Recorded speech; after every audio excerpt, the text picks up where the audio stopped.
Peux-tu imaginer ce que cela signifie lorsque 94% d'une nation disent non à une marque?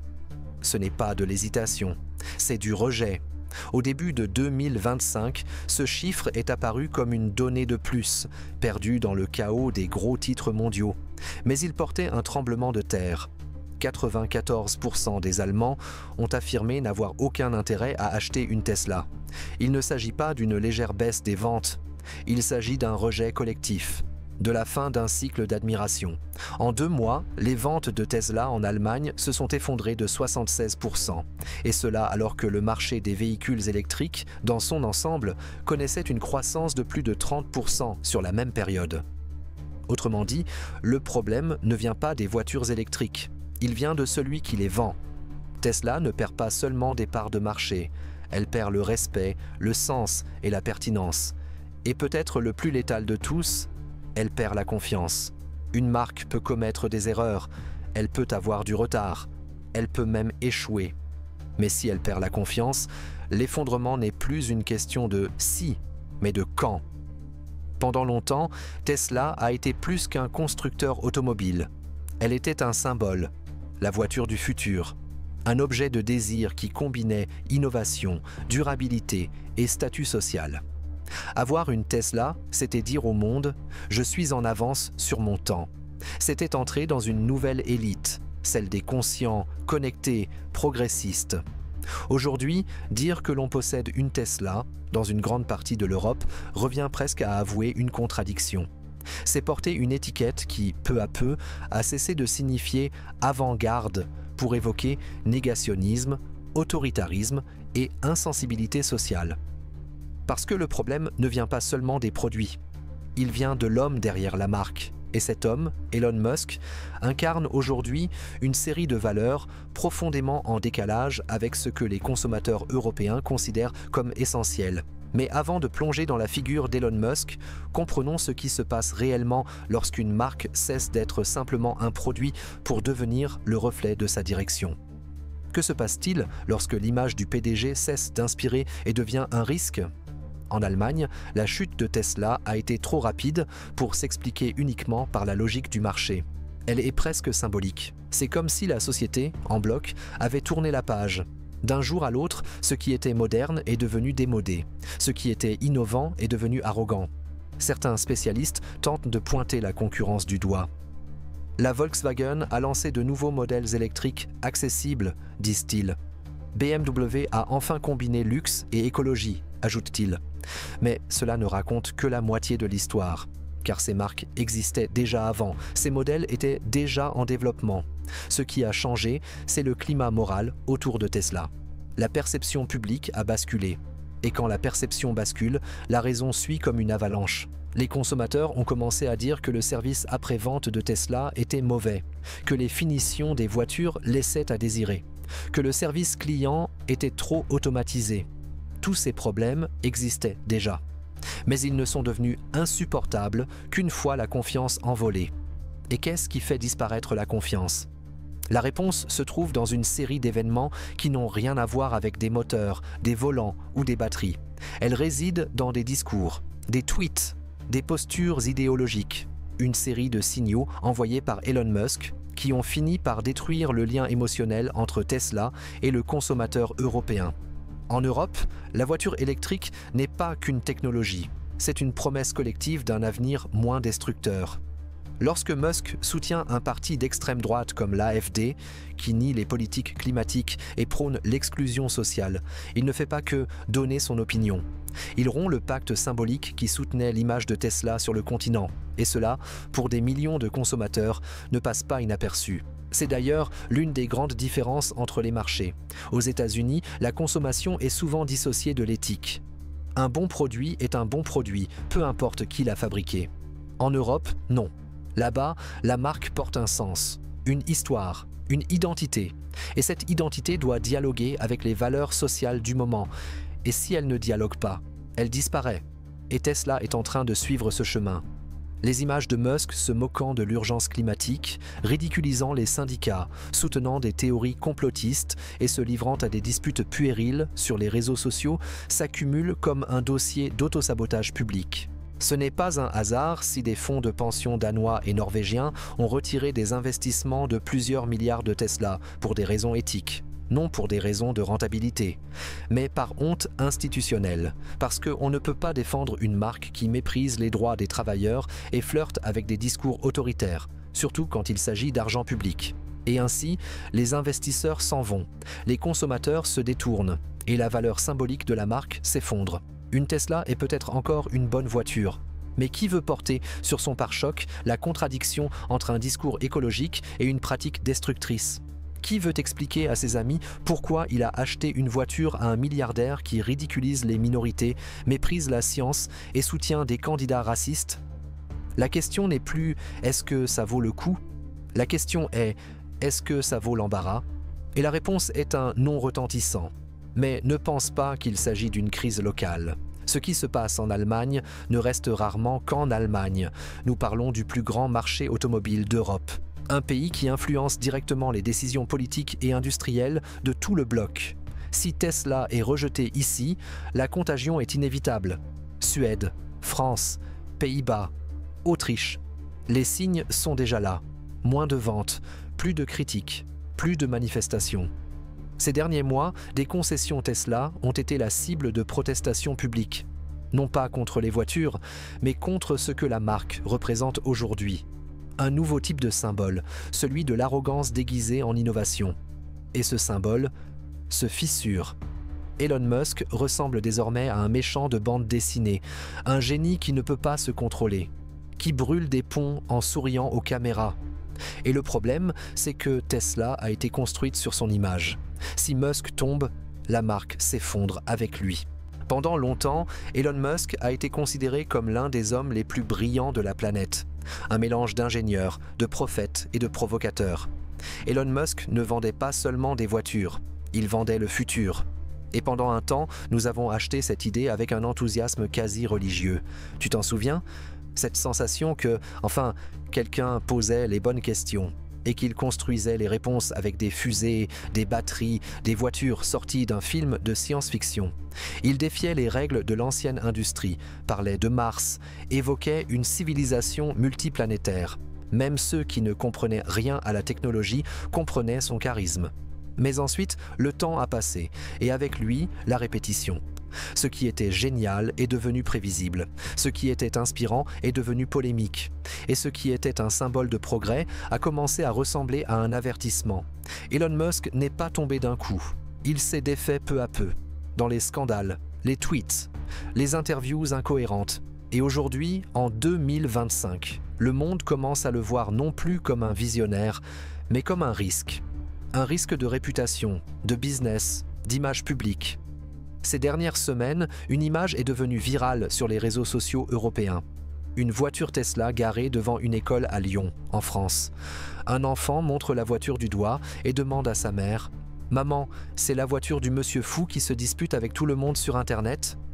La mère sourit, gênée, et répond « Oui, mon fils, mais il était gentil avant. » Cette phrase résume le sentiment d'une génération qui a grandi en voyant Musk comme le nouveau Steve Jobs, mais qui se sent aujourd'hui trahi. Car Musk n'est plus seulement le PDG de Tesla. Il est le propriétaire de X, anciennement Twitter. Il est celui qui licencie des centaines de personnes avec un mème. Celui qui promeut des théories du complot. Celui qui flirte avec les extrémistes politiques. Celui qui publie des émojis pendant que les travailleurs font grève devant l'usine. Et aussi fort qu'il tente de maintenir son aura de génie rebelle, la vérité est que, désormais, Elon Musk ressemble davantage à un milliardaire incontrôlable qu'à un leader du futur. En Allemagne, son image s'est effondrée après qu'il a exprimé son soutien au parti d'extrême droite AfD. Un groupe qui, entre autres, nie l'urgence climatique, propose des restrictions brutales à l'immigration et propage systématiquement la désinformation. Ce n'est pas rien. C'est comme si le PDG du plus grand constructeur de voitures électriques au monde décidait de cracher dans l'assiette où il a toujours mangé, la base écologique et progressiste qu'il a portée au sommet. Tesla a été, de manière informelle, banni de nombreux cercles sociaux influents en Allemagne. Des événements annulés, des investisseurs institutionnels qui fuient, des universités qui, autrefois, citaient Tesla comme exemple d'innovation, utilisent désormais le cas comme étude de réputation toxique. Et les effets sont globaux. Au Danemark, le fonds de pension des enseignants a annoncé le retrait complet de son capital de Tesla. La raison ? Préoccupation éthique grave concernant le comportement du PDG. En Norvège, une campagne appelée « Ma voiture n'est pas un tweet » a rassemblé plus de 60 000 signatures pour exiger l'interdiction des subventions publiques aux marques dirigées par des personnes qui violent les principes fondamentaux de la coexistence démocratique. Cela peut sembler exagéré ? Peut-être. Mais dans le contexte européen actuel, éthique et image avancent main dans la main. Et Musk ne comprend pas cela. Ou pire, il comprend et le méprise. Alors que les consommateurs européens exigent des entreprises plus transparentes, humaines et connectées à la réalité sociale, Elon Musk s'isole de plus en plus dans son propre univers. Une scène de provocation, d'ironie et de monologue narcissique. Cette déconnexion est devenue encore plus évidente pendant la crise des grèves dans les pays nordiques. Tesla a refusé de signer des accords collectifs en Suède. Le résultat ? Des grèves massives, des travailleurs bloquant les centres de distribution, des syndicalistes au Danemark empêchant la livraison des véhicules Tesla dans les ports. Et la réponse ? Musk a posté un éclat de rire. Tout simplement. Pour lui, ce n'est peut-être qu'un jeu d'échecs de plus. Mais pour des milliers de familles, c'est un moyen de subsistance. C'est une question de dignité. Et pour les consommateurs européens, c'est un message clair. Si vous travaillez, si vous croyez en la justice sociale, si vous respectez les droits humains, alors peut-être que cette voiture n'est pas pour vous. Et cela nuit à la marque. Parce que Tesla, dans ses premières années, promettait exactement le contraire. Elle promettait un nouveau monde, où la technologie et le progrès iraient de pair avec les valeurs humaines, où l'innovation ne viendrait pas au détriment des travailleurs, où la voiture du futur serait aussi celle de la responsabilité. Mais Elon Musk a défait cette promesse, avec chaque publication irresponsable, avec chaque politique antisyndicale, avec chaque phrase ambiguë sur le racisme, les vaccins, le réchauffement climatique. Et le public européen regarde et décide de fermer la porte. Pense à ce qui se passe lorsque tu entres dans un restaurant dont le propriétaire a été accusé de racisme, ou quand une boutique que tu aimais commence à maltraiter ses employés. Tu peux encore aimer le produit. Mais veux-tu vraiment porter ce nom sur ta carte de crédit ? C'est la même chose avec Tesla. La voiture peut être bonne, mais que représente-t-elle aujourd'hui ? Et c'est là que réside le vrai danger. Parce que Elon Musk ne se contente pas d'éloigner les consommateurs. Il est en train de transformer sa propre entreprise en symbole de malaise. Et cela ne se répare pas avec une mise à jour logicielle. Aujourd'hui, acheter une Tesla en Europe nécessite des justifications, des explications, des défenses qui sonnent de plus en plus creux. Pendant ce temps, des marques comme Volkswagen, Renault ou Peugeot prospèrent en faisant exactement le contraire, en respectant les syndicats, en gardant une sobriété institutionnelle, en s'alignant sur les politiques environnementales de l'Union européenne. Tesla a encore une technologie de pointe. Mais cela ne suffit plus. Le futur ne sera pas construit uniquement par ceux qui savent programmer des batteries. Il sera construit par ceux qui comprennent ce que les gens ressentent. Et c'est pourquoi, en ce moment même, Tesla ressemble davantage à une entreprise du passé qu'à celle de demain. Imaginez vivre dans un pays où les droits des travailleurs font partie de l'identité nationale, où les syndicats ne sont pas des ennemis, mais des piliers historiques des conquêtes sociales. Maintenant, imaginez qu'une multinationale américaine décide d'ignorer toutes ces normes, de sourire avec dédain et de continuer comme si de rien n'était. C'est l'histoire de Tesla en Scandinavie. En octobre 2024, le siège suédois de Tesla a refusé de signer une convention collective de travail, une pratique courante et obligatoire pour les entreprises opérant dans la région. Ce qui semblait être un conflit interne a pris une ampleur continentale. Les syndicats suédois ont immédiatement déclenché une grève. Les travailleurs ont paralysé les livraisons, les contrats, l'entretien des véhicules. C'était le début d'une escalade qu'Elon Musk n'a pas su comprendre. Pourquoi la signature d'une convention collective poserait-elle problème à une entreprise qui se dit tournée vers l'avenir ? Cette question a résonné dans les ports danois, les terminaux de fret norvégiens, les ateliers de maintenance finlandais. Et la réponse ne vint pas de Tesla, mais des travailleurs eux-mêmes. Si l'entreprise ne respecte pas les droits les plus fondamentaux ici, alors elle n'est pas la bienvenue ailleurs non plus. Quelques jours plus tard, le syndicat danois 3F a déclaré son soutien total aux travailleurs suédois et organisé des blocages des cargaisons Tesla. Des navires transportant les véhicules de la marque ont été empêchés d'accoster. Des ateliers sous-traitants ont refusé tout service. Un boycott coordonné d'une efficacité redoutable. Pour qui ne connaît pas la culture nordique, cela peut sembler exagéré. Mais là-bas, le travail est synonyme de dignité. Et si une entreprise traite cela comme un obstacle, elle devient automatiquement un ennemi public. Et Elon Musk n'a fait qu'accélérer ce processus. Lorsqu'on l'a interrogé sur les grèves, il n'a pas exprimé la moindre inquiétude. Au contraire, il a répondu avec sarcasme sur X, anciennement Twitter, qualifiant les syndicats de « parasites du progrès ». La phrase est devenue virale, et en quelques heures, les dégâts étaient faits. Pendant ce temps, à Stockholm, une histoire personnelle commençait à circuler. Erik Lindström, mécanicien certifié Tesla depuis 5 ans, publiait un témoignage poignant sur les réseaux sociaux. « J'ai envie de continuer à croire en cette entreprise. Mais comment faire confiance à quelqu'un qui nie tout ce pourquoi nous nous sommes battus ? Quand je suis arrivé, je pensais bâtir le futur. Aujourd'hui, je me sens jetable. » Le message a été partagé plus de 1,2 million de fois. Non pas parce qu'Eric était célèbre, mais parce qu'il exprimait ce que tant d'autres ressentaient en silence. Il a transformé une crise d'entreprise en un drame humain. En novembre 2024, une alliance syndicale pan-nordique s'est formée pour faire pression sur Tesla. Un mouvement rare mais puissant. Des travailleurs de Suède, de Norvège, de Finlande, du Danemark et d'Islande ont déclaré qu'aucune unité de l'entreprise ne recevrait d'assistance technique, de pièces détachées, ni de distribution tant qu'un accord collectif ne serait pas signé. Musk a, encore une fois, répondu avec moquerie. Il a déclaré que les Européens étaient prisonniers des idées du XXe siècle. Mais ce qu'il ne comprend pas, c'est que ces vieilles idées sont les fondations sociales du continent. En Europe, le progrès ne se mesure pas seulement en gigawatts ou en autonomie de batterie. Il se mesure en salaire décent, en stabilité, en prévisibilité, en respect de la collectivité. Et voici le point qui change tout. Ce qui est en jeu n'est pas seulement Tesla. C'est le modèle d'expansion américain basé sur l'imposition de valeurs d'entreprise qui ne dialogue pas avec le tissu social des pays qu'il tente d'intégrer. Tesla n'a été que l'étincelle, l'alerte, le symbole de ce qui se produit quand l'innovation méprise le contexte. Parce que ce n'était pas une crise sociale ponctuelle, c'était un affrontement culturel. D'un côté, le modèle Musk, flexible jusqu'à la limite de l'exploitation, dirigé par les objectifs, obsédé par l'efficacité, indifférent au collectif.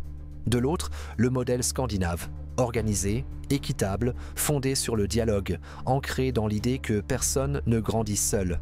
Si Tesla n'est pas capable de s'adapter à des cultures aussi avancées en termes d'organisation sociale, alors où peut-elle encore grandir ? Car si elle n'est plus la bienvenue dans le berceau des voitures électriques, si elle fait face à des barrières éthiques dans les pays les plus progressistes, si elle perd la confiance des travailleurs et la patience des gouvernements, alors peut-être assistons-nous non pas à la maturation d'une entreprise mondiale, mais à la limite du modèle Musk lui-même. Et il y a un détail subtil mais essentiel qu'Elon ne semble pas percevoir. En Europe, protester est une forme de soin. C'est exiger davantage de ceux qu'on admire. Le problème, ce n'est pas que Tesla ait échoué, c'est qu'elle refuse d'écouter. Pendant ce temps, les concurrents européens observent. Volkswagen, Volvo, Renault. Toutes ces marques ont compris le message. Le futur ne sera pas dominé par les plus agressifs, mais par les plus respectueux. Le progrès ne viendra pas de l'arrogance, mais de la coopération. Et cela a des répercussions directes sur le consommateur ordinaire. Quand vous achetez une voiture, vous achetez plus que 4 roues et un moteur. Vous votez avec votre argent. Vous choisissez quel système vous souhaitez renforcer. Voulez-vous d'une entreprise qui valorise sa chaîne de production, qui respecte ses employés, qui dialogue avec les valeurs de votre pays ? Ou d'une entreprise qui considère tout cela comme une lubie ? Ce choix, aujourd'hui, est plus clair que jamais. Car peut-être que le véritable moteur de la voiture du futur n'est pas électrique, il est éthique. Aimez cette vidéo, abonnez-vous à la chaîne et activez la cloche pour ne rien manquer de ce qui se passe. As-tu déjà réfléchi à ce qui se passe quand une marque fondée pour sauver la planète commence à agir comme si elle était jetable ? En 2024, alors que l'Union européenne renforçait ses politiques environnementales, Elon Musk commençait à s'en moquer publiquement.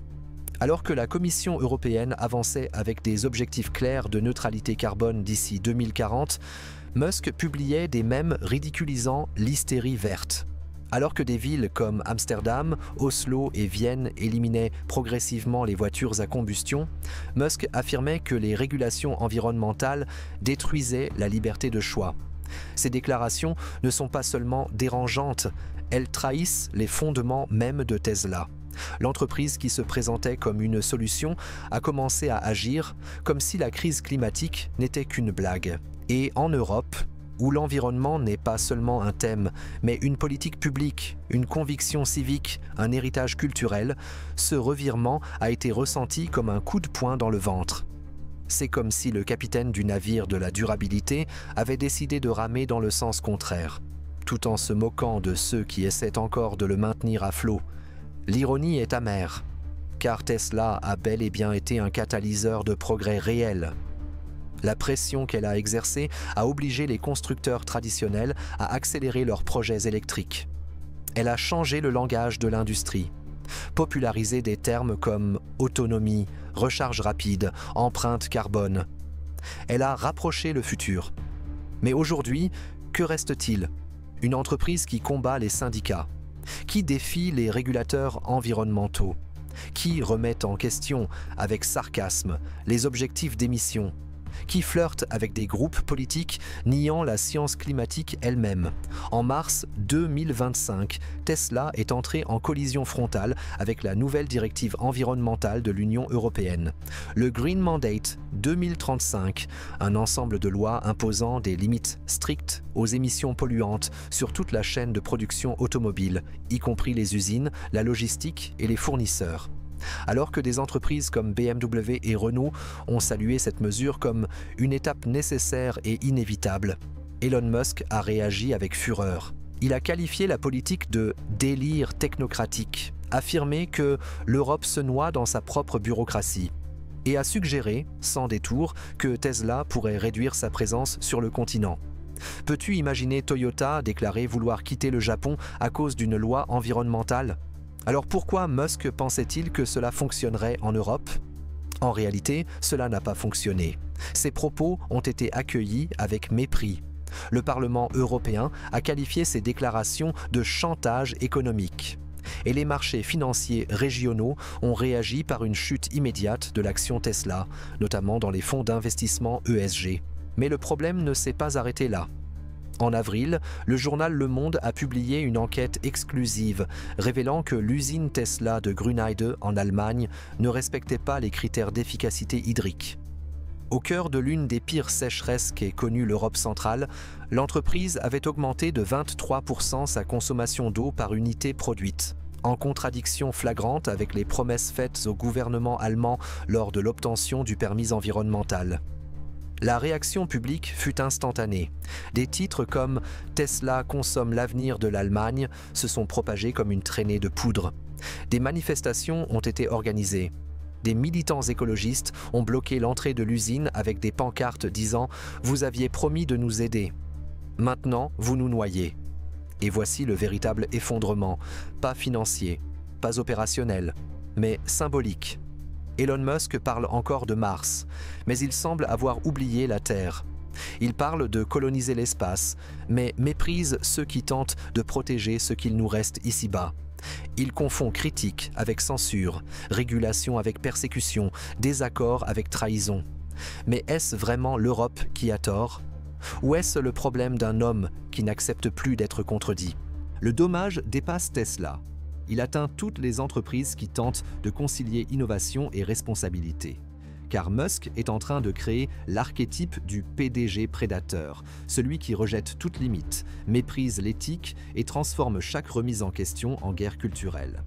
Pendant ce temps, des marques comme Polestar, Citroën ou même Volkswagen progressent, concentrées, en accord avec les nouvelles exigences environnementales. Tesla reste leader en matière de technologie. Mais sur le plan des valeurs, elle a pris du retard. Et c'est peut-être cela qui fait le plus mal à ceux qui y ont cru. Car ce qui fait tomber un empire, ce n'est pas l'ennemi. C'est la perte de sens. Et ce qui est en jeu ici, ce n'est pas seulement la réputation d'une entreprise, c'est la conception même du progrès que nous voulons soutenir. Pendant longtemps, il suffisait de dire Tesla pour évoquer une idée claire. Technologie, disruption, avenir. Au cours des premiers mois de 2025, Tesla a perdu plus de 45% de sa part de marché sur le marché européen des véhicules électriques. Pas au profit de start-up chinoises, pas au profit de marques américaines, mais au profit des vieux constructeurs qu'Elon qualifiait autrefois de reliques du passé. Volkswagen, Renault, BMW, Peugeot, Volvo, tous se sont réorganisés, ont investi massivement dans la recherche, ont créé des divisions dédiées aux véhicules électriques avec un design audacieux, une autonomie compétitive et surtout une narration alignée avec les valeurs européennes.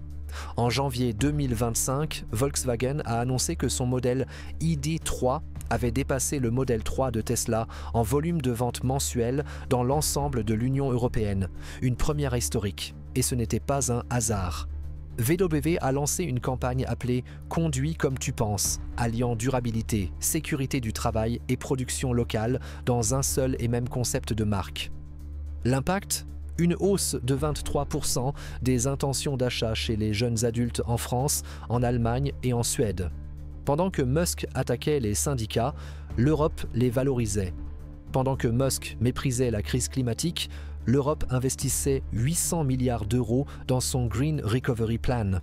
Pendant que Musk se voyait au-dessus de la politique, les constructeurs européens s'alignaient sur chaque nouvelle directive de l'Union européenne, des émissions à la gestion des batteries. Tesla est devenue une exception. Et les exceptions ne prospèrent pas dans des écosystèmes qui exigent de l'adaptabilité. Tu savais qu'en 2025, plus de 62% des Européens déclaraient préférer acheter des voitures de marque qui fabriquent localement et respectent les lois du travail. Ce chiffre monte à 78% chez les consommateurs de moins de 35 ans. Et tu veux connaître le chiffre le plus surprenant ? 84% ont affirmé que l'attitude éthique du PDG influence directement ma décision d'achat. Pendant ce temps, Renault a lancé la Mégane E-Tech, produite à 100% en France, avec compensation carbone intégrale et une campagne centrée sur la pluralité, l'inclusion et le dialogue avec les communautés locales. Résultat ? Liste d'attente de 3 mois. Satisfaction client, 92%.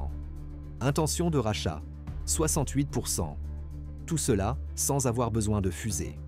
Volvo, désormais sous contrôle chinois, a misé sur une campagne de neutralité émotionnelle. Pas de PDG omniprésent dans les médias. Pas de provocation, juste de la technologie, du confort et un engagement transparent envers les objectifs climatiques scandinaves. Le public ? Conquis. Et la marque est redevenue numéro 1 en Norvège, en Islande et au Danemark. Mais peut-être que l'exemple le plus symbolique est celui de Peugeot. Avec le lancement du E3008, l'entreprise a choisi de réutiliser une partie de son ancienne usine de moteurs thermiques dans le nord de la France pour y installer une ligne exclusive de véhicules électriques. Et chaque voiture sort désormais avec un QR code indiquant l'origine de chaque pièce, l'empreinte carbone totale, et le nombre de travailleurs syndiqués ayant participé à sa fabrication. Comment les Français ont-ils réagi ? Avec fierté. Et avec une phrase répétée sur des panneaux publicitaires dans tout le pays, « Électrique ne suffit pas, il faut être éthique ». C'est le nouveau mantra européen. À Bruxelles, le commissaire européen au commerce a déclaré publiquement « Nous n'achetons pas seulement de l'innovation, nous achetons de la responsabilité ». Et tu sais ce que cela signifie ? Cela signifie que Tesla peut bien continuer à vendre des voitures, mais elle ne sera plus jamais le leader moral de la transformation qu'elle avait elle-même initiée. Cette perte symbolique est peut-être plus dévastatrice que n'importe quelle chute de vente, si Tesla est remplacée en performance, en valeur et en image. Si les gouvernements européens réservent désormais leur ligne de crédit aux entreprises alignées sur les objectifs climatiques, si les consommateurs choisissent des constructeurs engagés pour les syndicats, l'inclusion et la transparence. Alors que reste-t-il à Tesla, sinon une résistance obstinée? Peut-être que la vraie question qu'Elon Musk devrait se poser n'est pas « comment aller plus vite ?», mais plutôt « suis-je encore pertinent ?» Et aujourd'hui, la réponse de l'Europe est limpide. Tu l'as été, mais maintenant, nous prenons soin de notre propre avenir. Il était 2h17 du matin quand le monde a compris que quelque chose s'était brisé. Pas un traité, pas un missile, mais quelque chose de bien plus fragile. La confiance. Alors que l'Amérique dormait, le compte officiel de Donald Trump publiait une série de messages en lettres majuscules. Dans l'un d'eux, un avertissement: si l'Union européenne et le Canada forment un bloc commercial sans les États-Unis, nous riposterons avec des tarifs qui feront de la Chine une promenade de santé. Aucun communiqué officiel, aucune conférence de presse, aucun plan, juste une impulsion sur un clavier venue d'un ancien président revenu au pouvoir avec un smartphone à la main et un monde dans le noir. Le lendemain matin, les gros titres ne laissaient aucun doute. Trump menace ses alliés historiques dans une offensive commerciale sans précédent. Mais ce qui semblait n'être qu'un nouvel épisode d'improvisation à l'américaine s'est révélé, quelques heures plus tard, comme le déclencheur d'un basculement tectonique dans les alliances mondiales. Car le monde ne se plie plus au drame américain. Cette fois, il a répondu. De l'autre côté de l'Atlantique, l'impact a été immédiat. À Bruxelles, la présidente de la Commission européenne a été réveillée par un appel d'urgence. À Ottawa, le cabinet du Premier ministre Mark Carney est passé en alerte diplomatique. À Paris, Berlin et Madrid, les bourses ont ouvert dans le rouge. Et dans les coulisses, une question résonnait. Sommes-nous en train de revivre 2018 ou d'entrer dans quelque chose de bien pire? Ce n'était pas juste une menace tarifaire, c'était un message géopolitique. Si vous ne suivez pas mes règles, vous ne méritez pas ma confiance. Mais en 2025, le monde n'a plus autant besoin des États-Unis qu'auparavant, et cette nuit-là fut la goutte de trop. Dans les 48 heures suivantes, l'Union européenne et le Canada ont annoncé officiellement un nouveau pacte commercial indépendant des États-Unis, incluant également l'Australie, le Japon et la Corée du Sud. Un bloc démocratique de commerce fiable, selon les mots de Mark Carney. Ou, comme l'ont titré les journaux français, le divorce. Considérez ceci. En moins d'une semaine, les actions de Tesla, GM, Ford et Apple ont chuté de 6 à 11%. Des entreprises comme Nike et Boeing ont vu leurs contrats européens gelés. Et un sondage Bloomberg a révélé que 62% des PDG des 500 plus grandes entreprises américaines considèrent désormais les risques diplomatiques domestiques comme une menace prioritaire à leur croissance. Pour la première fois dans l'histoire moderne, l'imprévisible est devenu la norme, et le prévisible, une menace. Et quel est le lien avec Tesla dans tout cela? Tout. Parce que Elon Musk est devenu lui aussi un symptôme direct du syndrome Trump. Le chef d'entreprise gâté qui croit que le monde doit s'ajuster à ses humeurs. Tesla, déjà en perte de réputation en Europe, était désormais perçu comme le symbole d'un empire s'effondrant au ralenti. Dans une interview au Der Spiegel, un conseiller économique allemand a dit clairement « Ce n'est plus seulement une question de voiture, c'est une question de ce que cette voiture représente, et aujourd'hui, elle incarne une Amérique qui menace plus qu'elle ne dirige. » Mais si l'effondrement commercial était déjà grave, l'effondrement moral fut encore plus profond. 2 jours après le tweet de Trump, le Premier ministre de Nouvelle-Zélande déclarait « Nous ne pouvons plus faire confiance aux États-Unis comme partenaire commercial fiable. » Les entreprises américaines ont cessé d'être prioritaires dans les appels d'offres publiques. Les lignes de crédit européennes ont commencé à exclure les groupes fortement exposés aux États-Unis. Et la Banque européenne d'investissement a suspendu 3 projets d'infrastructures numériques avec des entreprises technologiques liées à Musk. C'est comme si le monde disait « Si vous ne savez plus maintenir votre propre stabilité, alors nous veillerons à la nôtre sans vous. » Et peut-être que, pour la première fois, les États-Unis ont compris ce que cela signifie d'être laissés de côté. Alors émerge cette question que personne n'ose poser à voix haute. Les États-Unis sont-ils encore le centre du monde? Pas financièrement, pas technologiquement, mais symboliquement, moralement, politiquement. Quand un président menace de tarifs comme on menace un ex, quand des PDG transforment leurs entreprises en scène de caprices publics, quand des alliés historiques préfèrent conclure des accords sans vous. Alors peut-être que l'Empire est déjà tombé. Il ne reste qu'à l'annoncer. Si les États-Unis continuent à exporter de l'imprévisibilité, si leurs entreprises incarnent l'ego et l'instabilité, si leurs dirigeants confondent réseaux sociaux et diplomatie, qui voudra encore construire l'avenir avec eux? C'est la question à laquelle le monde commence à répondre, et la réponse, malheureusement, ne contient aucun applaudissement. Tesla a été plus qu'une voiture, elle a été un manifeste. Pendant des années, elle a été perçue comme la promesse qui allait réécrire les règles du monde moderne. Et pendant un temps, elle les a réellement réécrites. Les rues célébraient. Les marchés financiers réagissaient avec euphorie. Des gens se faisaient tatouer le T comme on porte une révolution sur la peau. Mais toute révolution qui ignore ses propres contradictions finit par tomber, victime de son propre ego. En 2025, ce que nous voyons, ce n'est pas l'effondrement d'un constructeur automobile. C'est la faillite d'un récit. Le récit selon lequel la technologie suffit à tout. Que l'audace justifie tout. Qu'on peut sauver le monde sans respecter ceux qui y vivent. Pendant qu'Elon Musk redoublait d'effets de scène, l'Europe changeait de décor. L'Allemagne s'est tournée vers l'ingénierie avec une âme.